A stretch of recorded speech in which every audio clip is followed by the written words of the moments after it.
Good morning, fellow ruminators. Welcome back to another session, Rumination with Andrew. Thank you for joining as we are about to discuss a very important topical matter. And this morning, we are going to talk about criminality in Jamaica. The situation of crime and violence is a situation that has been looked at, has been examined many times, and I think will be continued to be examined, maybe until, I don't know, until Jamaica gets its act together. But I do think that we should be talking about crime and violence and what has sparked the situation in Jamaica, where Jamaica, a small island of about 3 million people, is known to be one of the most violent countries in the world. Yet still, there are people who say that it is one of the friendliest nations in the world, right? People talk about Jamaica's hospitality and the fact that the people there are friendly and they're engaging and they are very, very, um, decent people for the most part. Now, what is it that makes us one of the most violent nations in the world? That is the question, and it continues to be a conundrum, and many people, including our intellectuals, and I must say also international intellectuals, it tends to befuddle them. The situation of crime and violence is not yet clearly defined. And perhaps I should say, yes, we need perhaps to describe what is crime and violence, and that definition needs to be one that all people understand. I think we tend to look at crime and violence from a very narrow perspective. And perhaps because we tend to just think about it, the lack of opportunities and the people in the ghetto areas, the ones who are disengaged, the ones who are disenfranchised, right? They are the ones who are likely to be engaged in crime and violence. I think that is a narrow framework from which we examine the whole aspect of crime and violence that bedevils Jamaica. That is my opinion, right? That is how I look at it. I think we need a multi approach, right, to examine what really is the causal relationship. We need to look at the cause and effect of crime and violence. And I think we're living in a society in which we do not look at root causes of situations anymore, root causes of problems anymore. We tend to look at all problems from a superficial perspective. And if people can present data and statistics, we believe them because we think that, yes, 90% of, such and such. And then we say that that is true. It validates what they're saying. But we need much more deeper research and much more research that attacks the root causes of all our problems, not only crime and violence, but health and education and all of that stuff. Now, this morning, I just wanted to look briefly at an article that was written years ago. Well, I shouldn't say years ago, a few years ago, because this was written in 2022 by Elton Lowe, and the title of his article in the Jamaican Observer was Violent Jamaicans, Culture versus Genes, right? So he's asking the question, is Jamaican violence cultural or is it genetic? Is it related to our genes? Is there something that is deeply embedded in Jamaican gene? Why they're so violent? Because we can't just say it's just economic, because let us look at Haiti. Haiti is deemed to be the poorest country in the Western Hemisphere. Yet, before this, dysfunctional government, well, it doesn't have a government now, but when it had a government, even though the government was also dysfunctional, it did not record the level of violence, right, that Jamaica has been recording for all through these years, right, particularly after 1970s, right? We have been noted for our violence. Now, what really is it? Is it prone to genetics, or is it just cultural, that we just have something within our blood that predisposes us to violence? That is the question. This is something that we have to look at. He says here, Jamaica's social ills of poverty, unemployment, drugs, and economic inequality, which predispose to violence, are not unique in the world, yet other countries are less violent, right? Yes, so economic, if we call economic inequality, there are lots of other countries with economic inequality right throughout the Caribbean and Latin America, right? It's plagued by economic inequality, these countries. Now, when we look at drugs, yes, Latin America also, we can see that, but drugs is something very, very, delicate. It's a delicate matter because I think wherever drugs is, there is going to be some amount of violence. But he's saying that not to the excess that we have in Jamaica. Unemployment, yes, we have that. These are social ills of other countries, and poverty, other social ills of other countries. But why are we so violent? And even when we were richer, we tended to also, we had that violent predisposition. Why? That's the question that people are asking, and we have not yet been able to come up with a solution or a response, a decent response to that question. Maybe also we tend to want to give simplistic answers and not to look at the whole gamut, as I was suggesting here, that we have to have a more broad-based understanding of what we mean by crime and violence. And who are the culprits? Sometimes in Jamaica, we tend to look again at the people at the lower echelon of society, and we associate them because their behavior tend to be, the ruffian type of behavior. So we tend to look at, on them as the ones who are, the major instigators of crime and violence, right? But, well, a lot of times they are not, right? Sometimes, well, I shouldn't say sometimes, for the most part, crime and violence comes from above, right? It has a hierarchical structure. I would dare to even say that in Jamaica, crime and violence is an industry.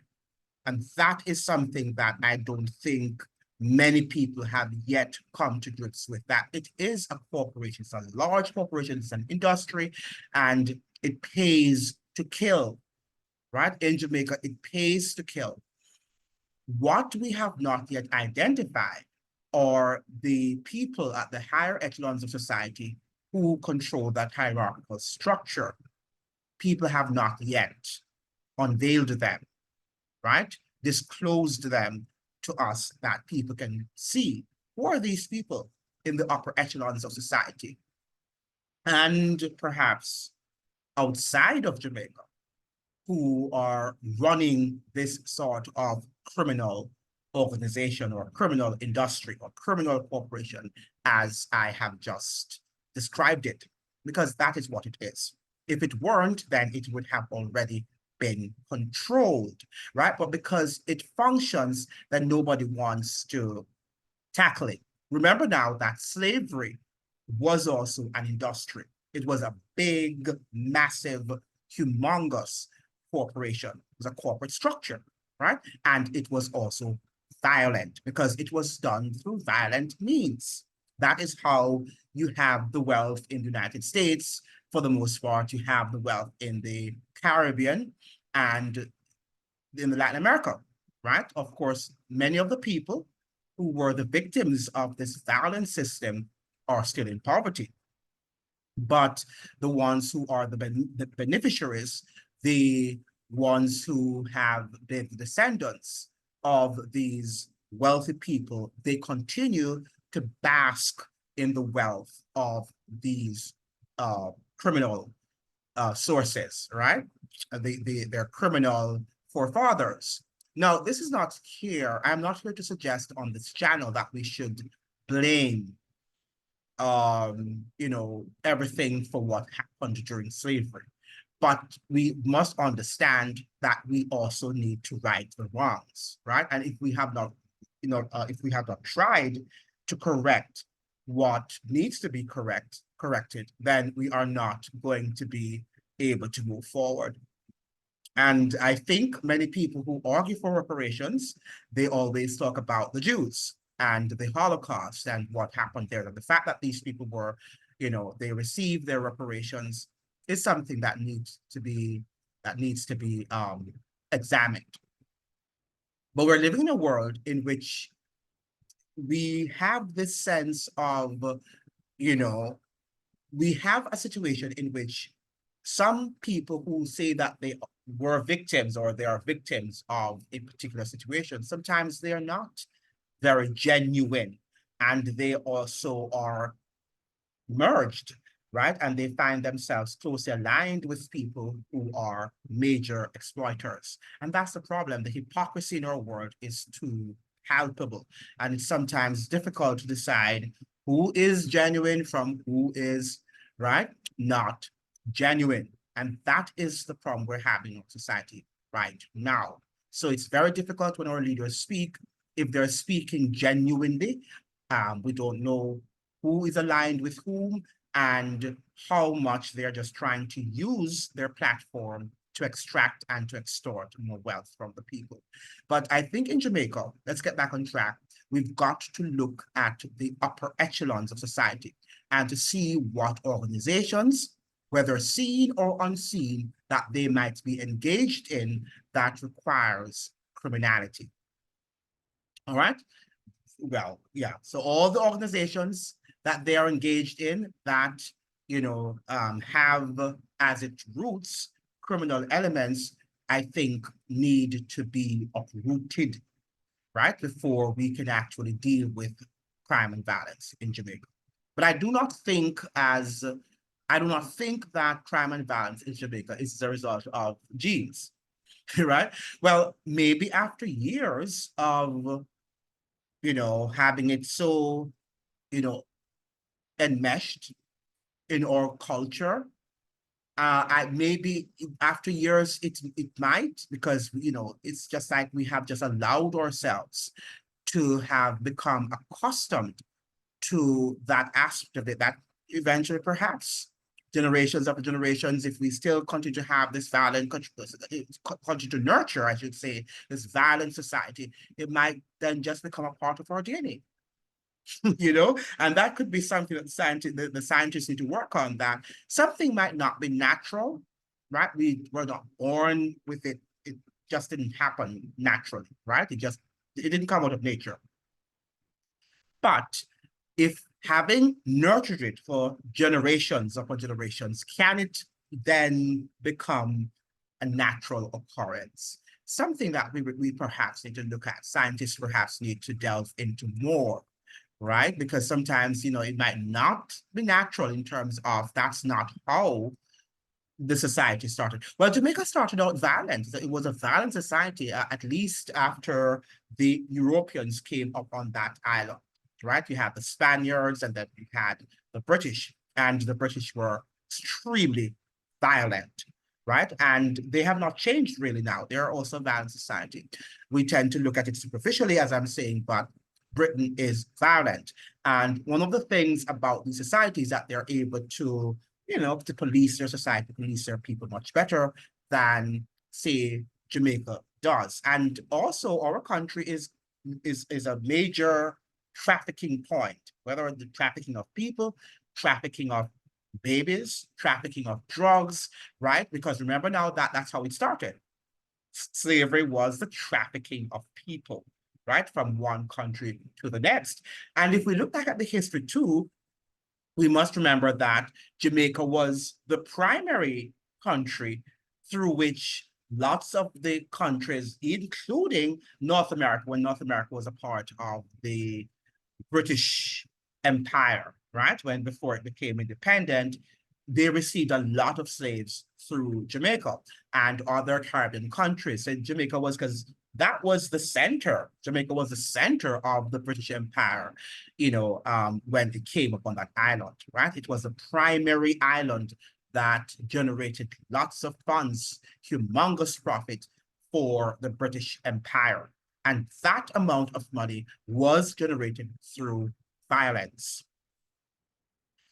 It also is mind-boggling how we tend to look at the British Empire well, it's now deceased, but the former British Empire, but we still see remnants of the British Empire at play, right? When they work with their North American cousins, right? They tend to display remnants of the British imperialist disposition, if you will. And I think that that is what we see on display. I mean, when we look at America also, people tend to be fascinated with the wealth that these people have generated, and we laud them, and not understanding that a lot of the wealth, including today, have been generated through violence, right? Through the trafficking of people, the trafficking of drugs, the trafficking of arms and weapons, right? And we tend to look at them as examples because we live now in a materialistic society where there is a lack of virtue, there is a lack of values, right? And attitudes. There is a lack of values and attitudes. And as a result of that, we tend to more respect people who we think have money or are connected to wealth and affluence, right? That is how we think. And that is, I think, is a primary reason that is driving the crime and violence in Jamaica. We've always been a violent society, but not to the extent to which we are now, particularly after the 1970s. I think that was the time that we started to throw out our values and our attitudes or virtues that made us for so many centuries, that were the glue to our society, that connected us and made us who we are as a people. We threw that out of the house. We threw out the baby with the bath water, and then we find ourselves in this predicament, right, where we cannot control the crime and violence because it's almost like saying I'm going to take a drugs, right, illicit drugs, marijuana or cocaine, and think that it's not going to have effect on me, so that is what we have. We have decided to embrace this materialism and think that it will not have side effects.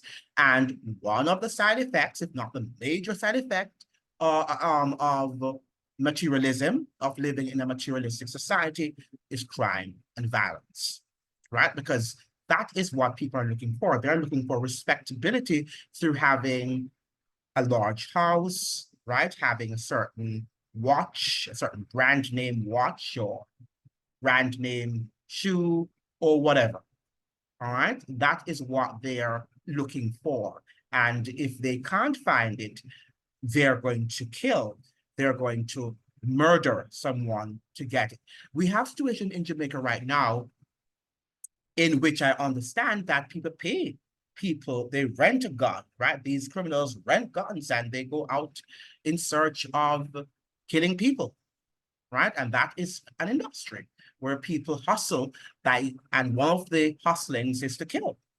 So if you are hungry and somebody has an enemy out there and they can give you a gun and you get the gun and you kill a person and, that settles the matter.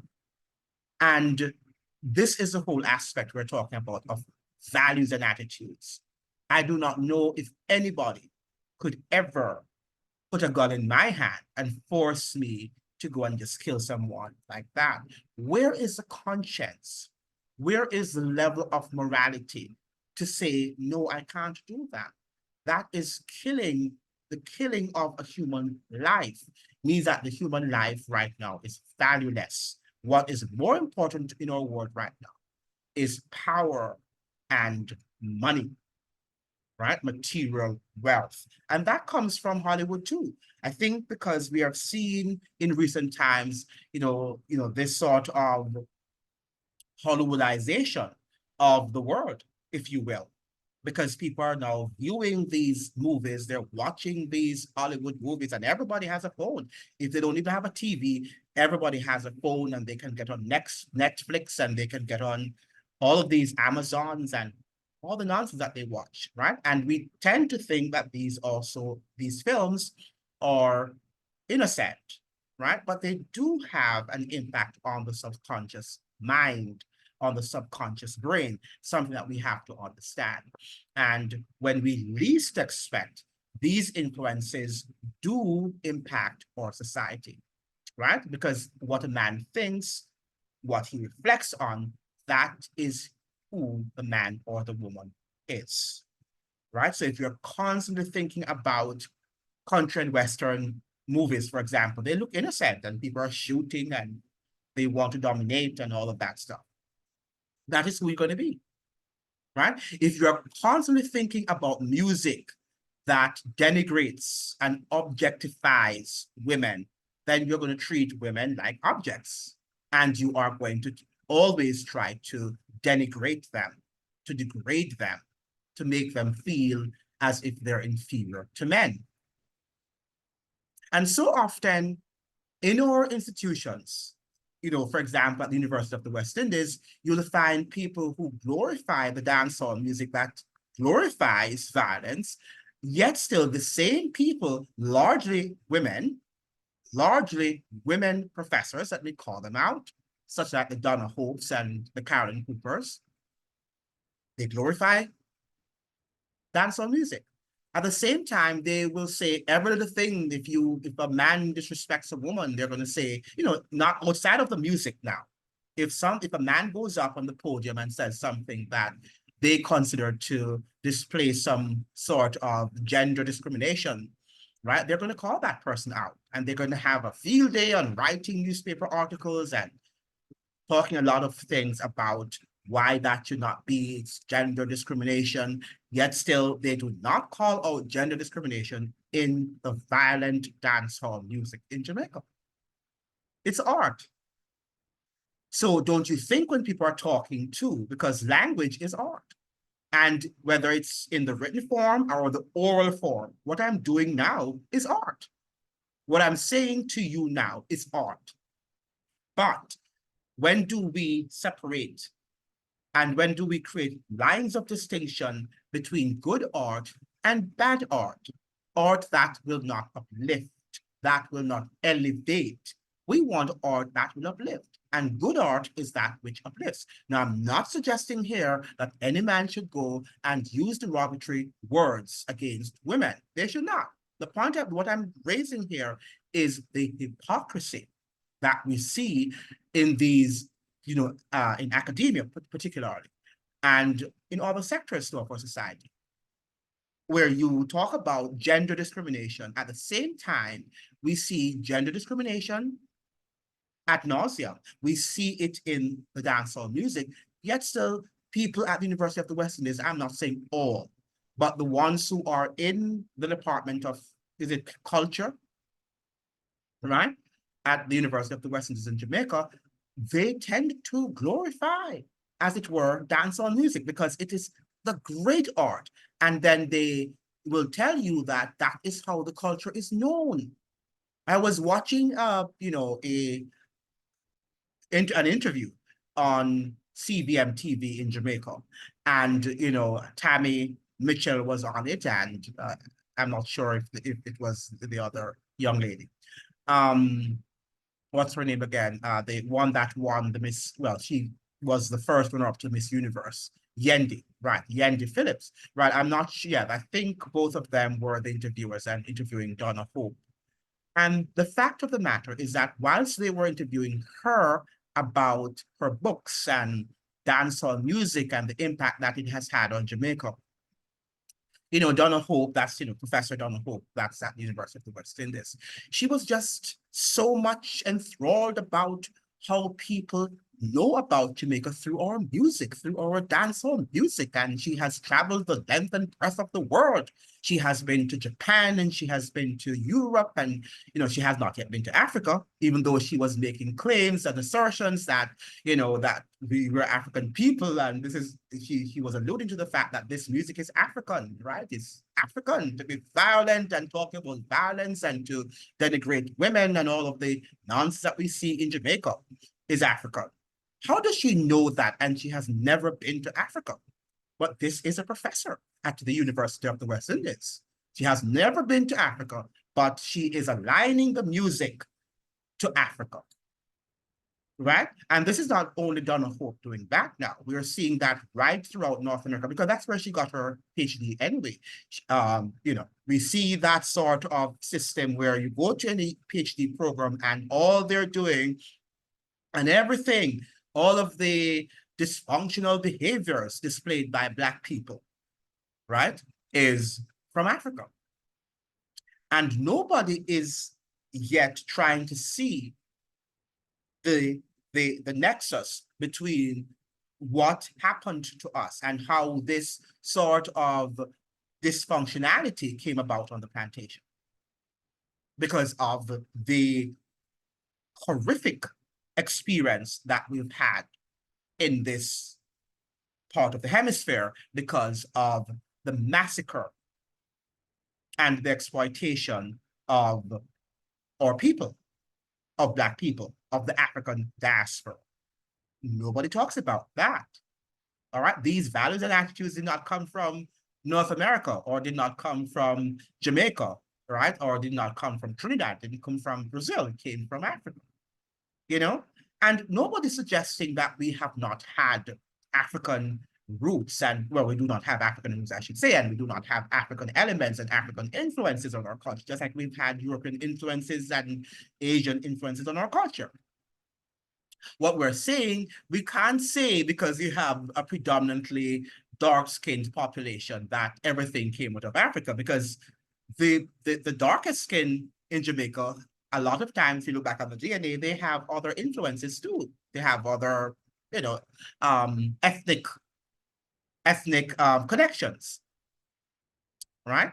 So it's not just African, because the Africans, while they like the music, like just like the Europeans like the music because they like the beat and they dance and they feel good.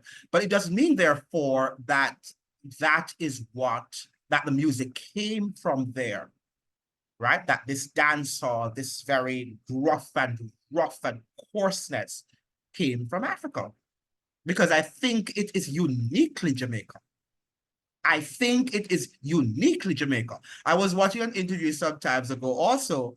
I think this was on TikTok, right? And there was a young lady, and she is from Kenya, because Kenya is enthralled by the Jamaican culture, whatever they see in Jamaican culture, but they're enthralled by it.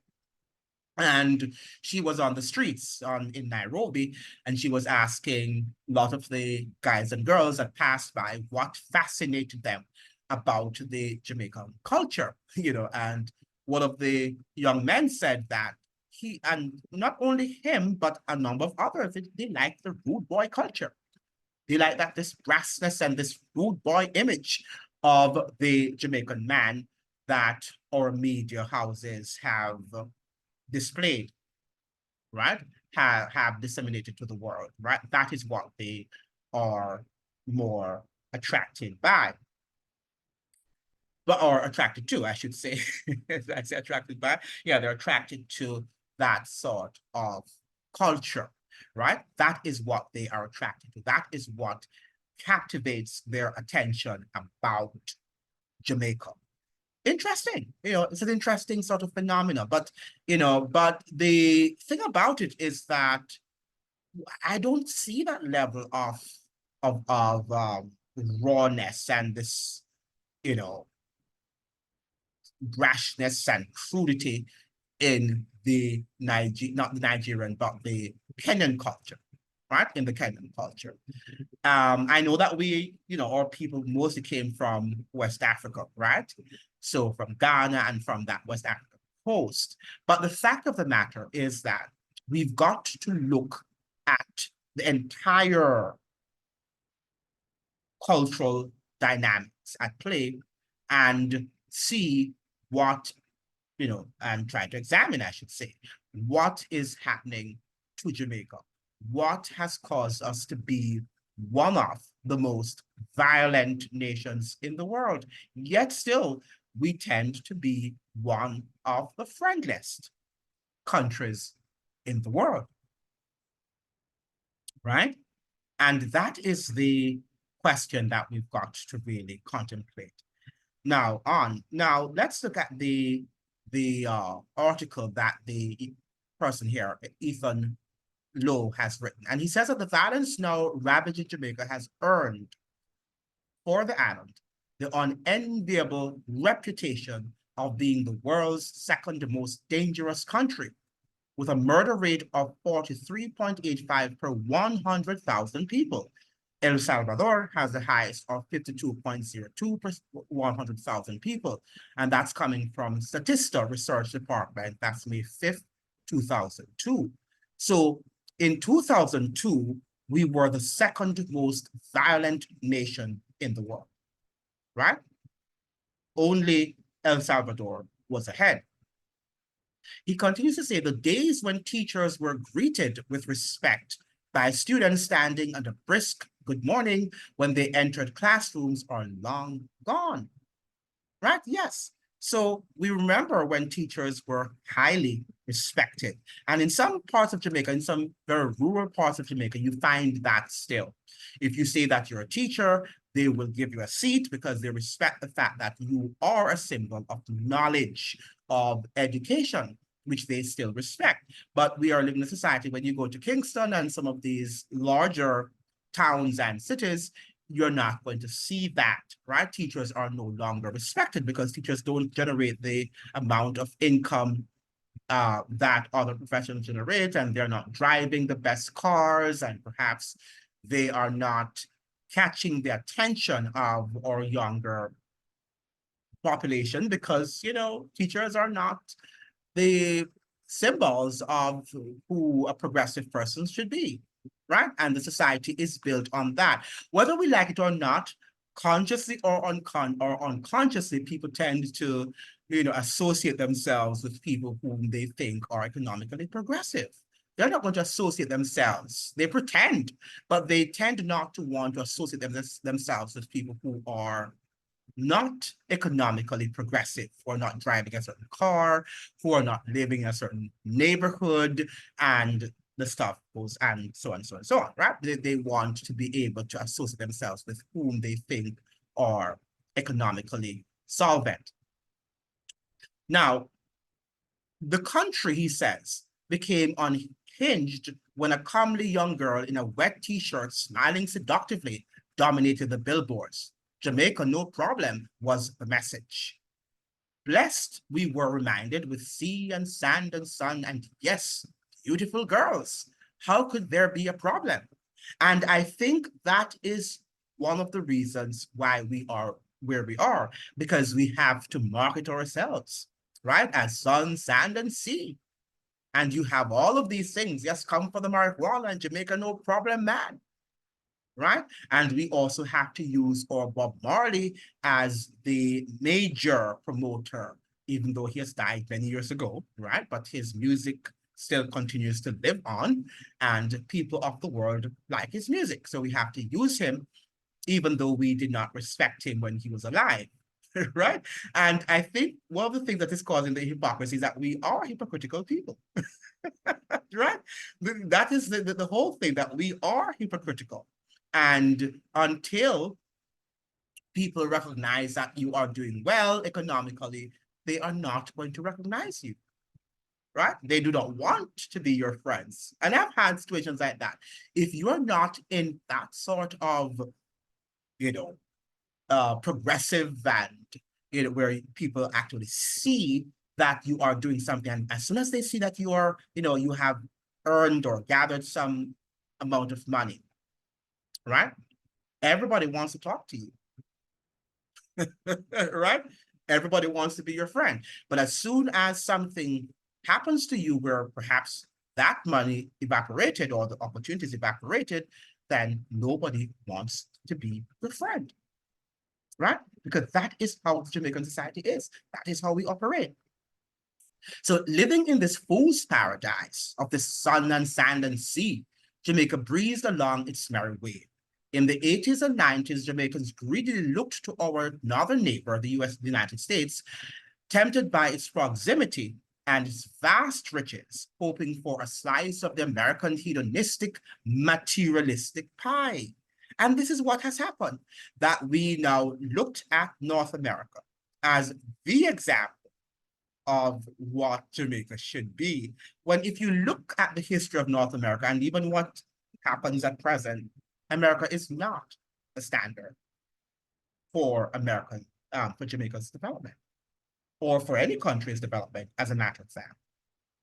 Unless we want to practice slavery, unless we want to practice, this sort of full spectrum dominance that has taken over the American psyche, and we want to kill and to plunder the world and its resources, then yes, it is going to be that symbol. And yet still nobody talks about the violence also of the American culture, that America is also a violent society, right? A lot of it sometimes is hidden, but it is a violent society. Thankfully, they have lots of police on the road, and it's a police country too, and so it's a militarized country. So people, if something happens, the police gets there immediately, and probably Jamaica should do that. That is something that we could emulate from America, to have an effective police force, where as soon as something happens, then the police are right there on the scene. Maybe that would create some sort of, fear in the minds of people, and it will cause them to think about whether they want to commit a crime or not. And I think that is what sort of contains crime and violence in America, because they understand that the police will be there, as quickly as possible. So that is something that we need to think about. But America is not the example. We could use their constitution as example, the philosophies that were, included in that sort of constitution, but not America in terms of its cultural behavioral patterns. They weren't disappointed. The bling culture was born, right? That's the bling culture in the 80s and 90s, what we saw in Hollywood, and that is what we are now. Enter the gangs. So we have, because we also watch a lot of film from Hollywood with members of gangs, right? American gangs, and people saw them as examples, right? Jamaica's social ills of poverty, unemployment, drugs, and economic inequality, which predispose to violence, are not unique in the world. Yet other countries are less violent, and that's what we've been asking. Why? Why are the countries that have all of the social ills of Jamaica are not as violent as we are? Why? Maybe they are not as hypocritical as we are, and they have not promoted a violent music that we have promoted. And it could be that too, because since the 1990s, we have not come out of that violence and that violent dancehall music, right? It's all about the dancing and the partying and the enjoying. It's the rhythm and it's tune, and we enjoy it to our peril, right? We enjoy that music, that toxic Jamaican music, to our peril. And let me say something here. The same thing with food, right? A lot of the Jamaican food is beautiful, right? It's very nice to Jamaica, to our palate, right? Very nice food. But a lot of it is also toxic for the health, right? We eat a lot of carbohydrates and consume a lot of sugary stuff, right?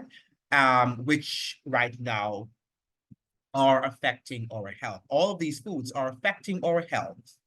And that is what we have to understand. That not because something tastes very good and it's delicious to our human palate, it means therefore that it's good for our health. Because a lot of what we listen to and a lot of what we watch are also, they might be good and they might be entertaining, but they might not be good for our human mind or human brain, the psyche, right? The way how we think. And this is something we have to look at. And dancehall music, by the way, has had serious and deleterious effect on the Jamaican culture. And I want to think that that could be one of the major influences of our violence, because we have glorified it. And don't tell me about the art now, because that is poor art, right? That is negative art. That is not going to build our culture, right? And the dance hall has impacted every nook and cranny of the Jamaican society, including religion, right? You see it in the, some of these DJs now turn Christians and they're dungu, dungu, dungu, dungu, in church, and they behave in this sort of unchristlike manner, right? Bringing the dancehall music also into the church. And some pastors and their members accept that sort of worship. Now, some 90% of male workers employed on our farm over the years did not know their fathers or had poor relationships with them, where then was the guidance to come? Where was the role model?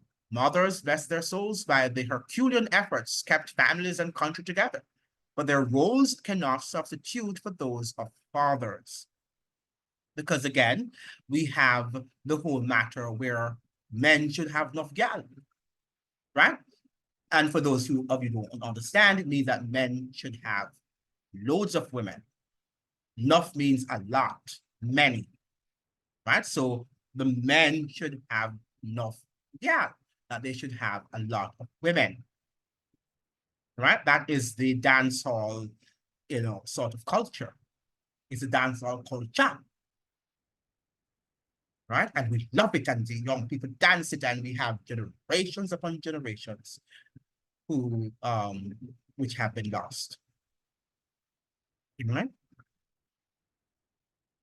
Generations have been lost as a result of this toxic, decadent Jamaican music.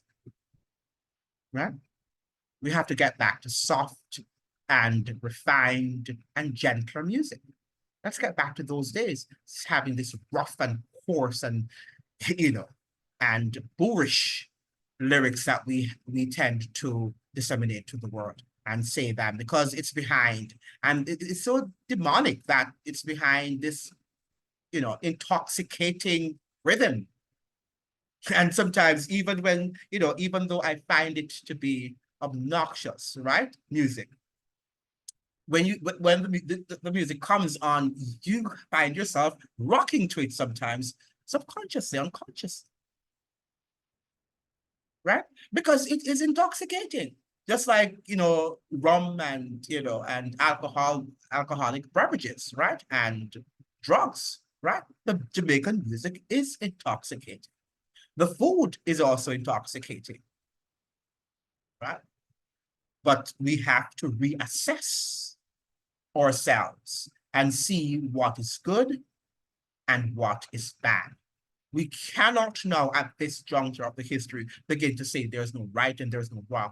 Do what you will. Do whatever you want to. Now, yes, we need to allow people to choose what they want to do. But people like the Donna Hoffs, who describes herself as a professor, need to be able to tell Jamaicans about the positive effects of dancehall music and the negative effects of dancehall music. Can't just be going out and publishing books and making money about a culture that is decadent and thinking that you are important because your book has been translated into many languages and you can go to all parts of Europe and Japan and all around the world, right?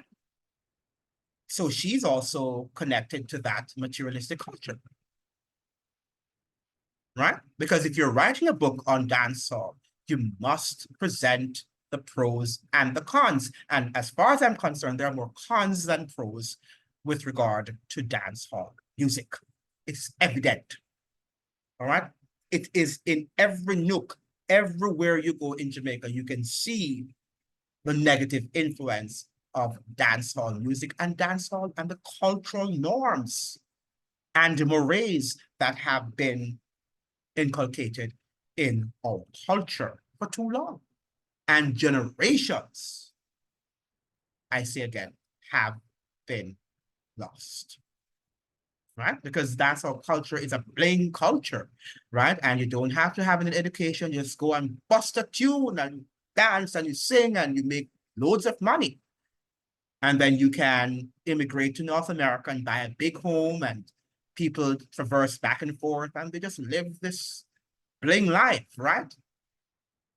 This is a life, this hedonistic sort of life that Jamaicans and the world at large, right, tend to like. So that is what is happening in that island. Now, Lowe continues to say boys growing up with, so he talks about the fact that they do not have fathers because fathers, of course, are not, they do not understand what fatherhood is all about. Men do not understand what fatherhood is all about. It's just about having children and have as many as Bob Marley did. And then you'll be a great guy, right? Because Bob Marley also was that sort of person, right? Who believed in having loads of women because he just felt that he should be king, right? And women should run and do what he wants them to do, even though, you know, you have to blame the women too, who also are aligned with this material or materialistic culture, this hedonistic culture, where they want to be associated with what they deem to be important, right? And popular men, right? And they, you know, they sleep with any of those guys to, I don't know, to be able to suggest that they are important. I'm not sure what they're thinking, and I'm not sure what's in their mind. Now, guns feed Jamaica's huge homicidal rate, and more guns, more murder, right? Wrong. Not necessarily. That's what he's saying. There are countries with high gun ownership, but low gun crimes. The Israelis and Swiss, for example, are armed to the teeth, but have low rates. And among American states, states where almost every home has a gun, like Maine and North Dakota, there are low levels of gun crimes. Now, like what I've suggested here, these are richer countries, right? They're wealthier countries, so they tend not, their gun crimes or homicide rate is controlled. But when we look at the fact that Jamaica is an impoverished country, I have suggested here, I have not yet done the research, but you can look at it and see that crime and violence is an industry. So because of the level of crime and violence, and we have made it into an industry, so it means therefore that you're going to have that killing. I don't think that crime and violence is, it might be an industry in the US and all these countries, but it is not visible. It is not a visible one, or they can use other countries to, you know, they can export that crime and violence to other countries in which they also generate a lot of funds, because make no bones about it, the US weaponry, right, and the arms industry is a criminal industry. So, but the crime and violence is not happening there, or the impact of the crime and violence is not seen there visibly. It's more visibly seen in the countries to which these arms have been exported. You know, maybe I should try to give you an illustration with the fact that during slavery, the violence was not in the metropolis, for example, in England, it was in Jamaica, because the slaves were constantly fighting for their freedoms, right? And because of that, the slave masters had to implement systems of violence, right? But the violence did not come from the slaves, it came from the slave masters, but they had to respond to the slave masters in a violent manner, right? Because violence begets violence. But because the UK, or not the UK, but Great Britain, was able to export their colonies, to have colonies outside of Great Britain, right? Then they were able to contain the violence in their country. But I'm sure if slavery was on the British soil, it would have wreaked a lot of violence within that country. If you know what I mean. The same thing happens with the drug trade. So we know that Americans consume a large amount of drugs, right? They are the major consumers in the world. But what happens? So we have the trafficking coming from South America, and it goes through countries like Jamaica to North America. So Jamaica is the middle ground, right? That connects the distributor and the consumer. So you're going to have balance because we're caught up right there in that middle ground, something that we have to look at a little more deeply. So that is what is happening to our society. Now, he says here that low countries say we are aggressive animals as we share 96% of the genes of the chimpanzees, our closest private relative. That is nonsense, right? Because that's the whole thing, you know, we came from monkeys, right? So that is what they say. But that's not what the word of God says, right? We didn't come from any monkeys. God made us in his image. These are choices that we make. And if we make choices and we nurture these choices, then we are going to behave worse than the animals, worse than the beasts of nature, right? But it's interesting to see that Black people who should know better have, you know, aligned themselves with this theory of evolution that suggests that Black people came from well, they think that all humans came from chimpanzees, but we were the closer ones. We were the ones who were closely connected to that evolutionary process because we're at the bottom, right? Not seeing that that is also racist. It's a racist sort of scientific conjecture, right? Because it's just scientific conjecture. It's not official. It's not, there's no evidence to suggest that. Absolutely no evidence. People have just, you know, let's congratulate, what's his name? The guy who was the Darwin, right? Let's commend him for his fertile imagination, right? Because that's exactly what he had. He had a very fertile imagination and used it very well. And people who do not have the critical thinking skills believe that it's factual. These are the facts, right? What about that is factual? Absolutely nothing. These are just man-made assertions, right? And that's what they are. Now, so let's now move on. He's asking the question, do Jamaicans have genes which predispose them to aggressive behavior? We don't know. But if Jamaican slaves originated from from warlike African tribes, this information might be useful in providing answers. So again, you're going to have to go back to the fact that we emanate from warlike tribes. What do you mean by warlike tribes? What about the Europeans? I mean, so you're suggesting that they too have been very warlike, have been very aggressive, have been very violent. And when you look at the whole system of slavery, you see this violence that is so deeply embedded in European culture. That is how we got it. We got it from these European colonial masters, right? Because they were so violent that we also had to respond to them violent, right? They were a violent set of people. So I do not know if he can suggest that only African tribes were violent or where Jamaicans came from. And as we say that Jamaica, for the most part, is a hybrid culture. It's not just made up of one culture. Now, more telling is that most Jamaicans are descended from slaves, an institution which not only perpetrated violence, but made a stable, secure family life difficult, if not impossible. It is true. Brutalized people tend to become brutal slaves against slaves, male violence against women, right? And they were brutal against their slave masters too, because that was what it was all about, right? And this evil may have been passed down through generations, resulting in discretion and of families at the present time. Yes. So yes, this integration of the family system and the family structure was one that the slave masters encouraged because they didn't want to have family structure. So that would have affected Jamaicans.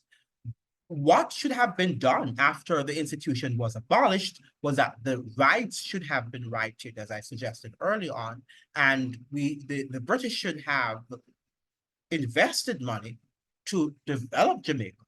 Should that at that time should have given us some reparations.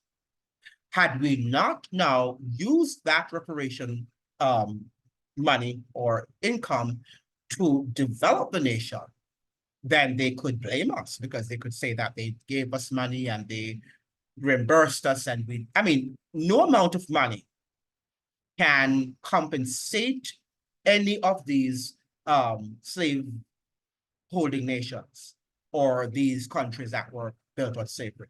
No amount of money can really compensate for that damage, right? It cannot, because you're talking about the loss of millions of lives, human lives, right? That cannot be compensated. That cannot be monetarily compensated, right? It just cannot. Something that we have to understand. So, he's just looking from one side and not looking at the big picture, but he's not a historian, so I don't expect him to do that. Now we have, do genes dictate violent criminal behavior, or is aggression learned specific to particular situations and cultures? Our parents brought us into the world. Parents should probably not blame themselves for the fact that their child has had murderous and violent impulses. Now, if the parents who nurture their children, if they nurture their children in what is right and what is wrong, they have no control over how the child behaves, right? Because the child has to make decisions. But I can guarantee you, as the Bible says, train up a child in the way he should go, and when he's old, he will not depart from it, right? And if parents train their children and let them know and show them tough love, training doesn't mean that you're going to call them punky and, wow, what a sweet child. And you need to affirm them, but you also have to let them know that life is hard and they're going to meet some terrible challenges out there. And their friends will try to, yield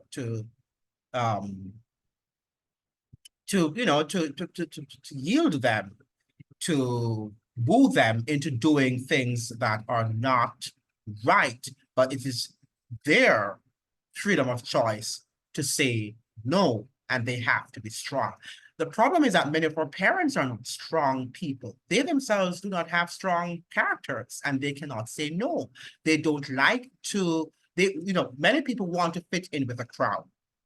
And that is how humans are, like to follow the crowd, right? And many people, we saw that during the pandemic, and that is what people do. People just like to follow the crowd, and where the crowd goes, I am going there too, right? And if the society is violent, I'm going to be violent too, while not making and thinking for it, why are all my friends like this? And is that right? No, it's not right. I'm going to move myself away from these people and stand up for what you believe in. Stand your ground. They had no choice, but they may blame themselves for failing to teach their child enough self-control to stifle those urges. In some cases, however, sadly, as we all know, they probably had no choice. Now, there is a situation in which we always have choice, right? We always have choice. You might not see the choice, or you might not see the consequences of your choice immediately, but yes, you are going to have to make a choice every time. I mean, minutely, already, secondly, we come upon choices. When you wake up in the mornings, you decide whether you're going to be in bed, or you're going to get up and go to work, or get up and do something productive, right? When you wake up, you decide if you want to have a bath, right? Or you want not to have a bath, to brush your teeth, everything, to make a breakfast. We constantly have to make decisions, right? And some of them are smaller, and some of them are bigger ones that we have to make. And I think that parents need to teach their children how to make good decisions, right? how to make good decisions. And probably one of the one of the greatest lessons that you can give to them, give to your children, is to let them know some of the bad decisions that you have made and some of the good ones too, and the consequences that followed. Right? Let them know that you are not perfect and that you yourselves made poor decisions and these are the things that happened. But we have to be truthful to them. Because, parents sometimes, it's like teachers want to behave as if they're perfect, right? And they do not want to show all their weaknesses and foibles, and you should not to your students or to your children. But you have to sometimes help them to know that likewise, you are human, right? And you are susceptible to making mistakes, right? And in some cases, even you were misguided or misled by friends or by society or by whatever institution that you were deceived by. Now, one of the things that we got to really take into consideration is the fact that Jamaicans tend to look away from values and attitudes when you talk about crime and violence, right? We tend to look away from values and attitudes, but we need to also have, positive values and attitudes. And I just wanted to read you a few statements as I'm ending right here now, this video, on what these founding fathers, US founding fathers, had to say about morality and values and attitudes. And I begin with George Washington, where he says here, virtue or morality is a necessary spring of popular government, and human rights can only be assured among a virtuous people. I'll read it again. Virtue or morality. So here he's, putting the same words in the same context. They're basically all the same. Virtue or morality is a necessary spring of popular government, and human rights can only be assured among a virtuous people. So when you're hearing your government talking about human rights all the time, but they're not talking about virtues, they're not talking about morality, it means that there's a missing ingredient here, right? That we have to have proper values and attitudes, proper virtues, and they have to be virtues that we agree on as a society. We can't have somebody saying that this virtue is my virtue, that virtue is your virtue. That's going to create also chaos in our society, and violence and crime will rule, will dominate. Benjamin Franklin said, only a virtuous people are capable of freedom, right? Now we see America, for example, losing its virtues, right? And it's losing its freedom. It's not the economy that you need to worry about as much as the economy is fragile in America right now. It's a lack of morality and the lack of proper virtues, not only in America, but around the world, that need to be of some consternation, right? But we tend to look at economic measures and signs, right? That is what we look at because we think that is what is going to result in the plundering and the fall of the economies of our world. But we have to look at the wide scale, right? Eradication of, positive values and attitudes, right? Now, we have here James Madison stated, to suppose that any form of government will secure liberty or happiness without any virtue in the people is a chimerical ideal, which means it's an imaginary ideal, right? So if you think that your government is going to bring you happiness through economic prosperity, that is nonsense. And you see now, even in America, where many people who have even economic means are unhappy because they do not have the positive values and the morality that come really from religion. right? And Jamaica is fast becoming also an irreligious society where its new religion really, it's the hedonism that comes from North America, right? Now we have Thomas Jefferson. It says, no good government or no government can continue good. All right, so let me repeat that. Thomas Jefferson says, no government can continue good, but under the control of the people. And their minds are to be informed by education, what is right and what is wrong, to be encouraged in habits of virtue, and to be deterred from those of vice.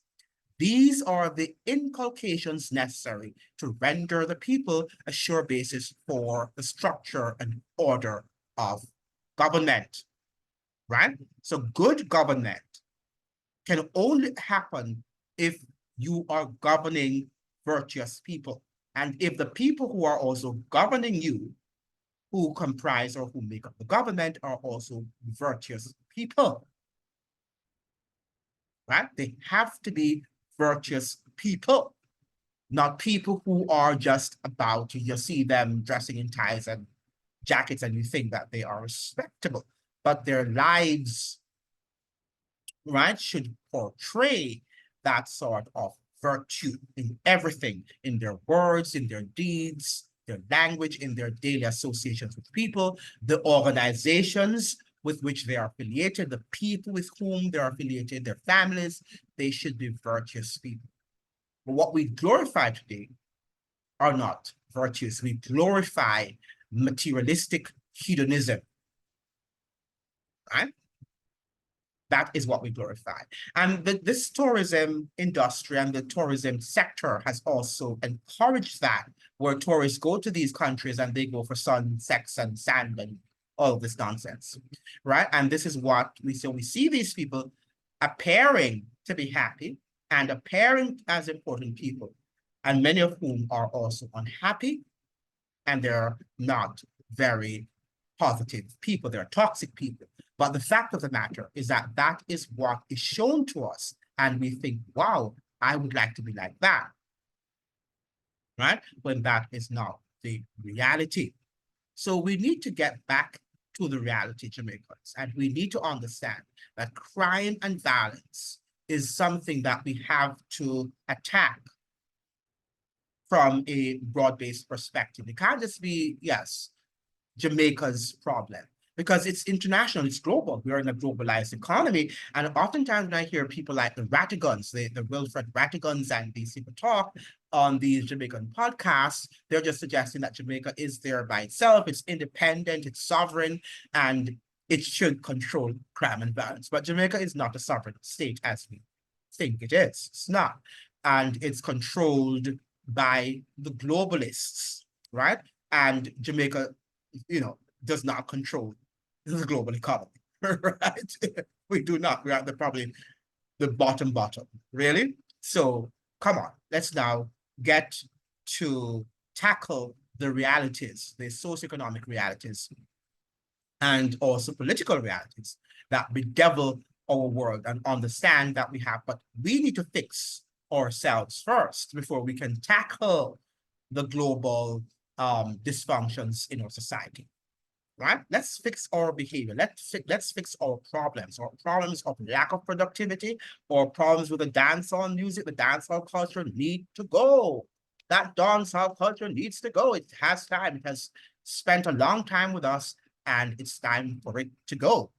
Time for it to be thrown in the garbage where it should be for a very long time, right? It should have been in the garbage a long time ago. And let's get back to the level of decency and the level of, becoming a virtuous, gentler society, right? Where we speak the truth, though the heavens fall, and also we treat our neighbors respectfully, right? Let's move away from this materialism and wanting to have loads of money. Money is important, but money does not make you. Your character molds who you are and not what you have. right? But what is in your mind, right? And what is displayed by your behavior as people see you on a daily basis. Let's dress ourselves and put ourselves together and aim for a gentler and more decent society, a more law-abiding society, because it's lawlessness that is creating or has created and continues to create and to the havoc of crime and violence that our society is currently experiencing. Thank you so much for joining. Please be sure to like and to share and subscribe and to leave a thoughtful comment. See you in the next video.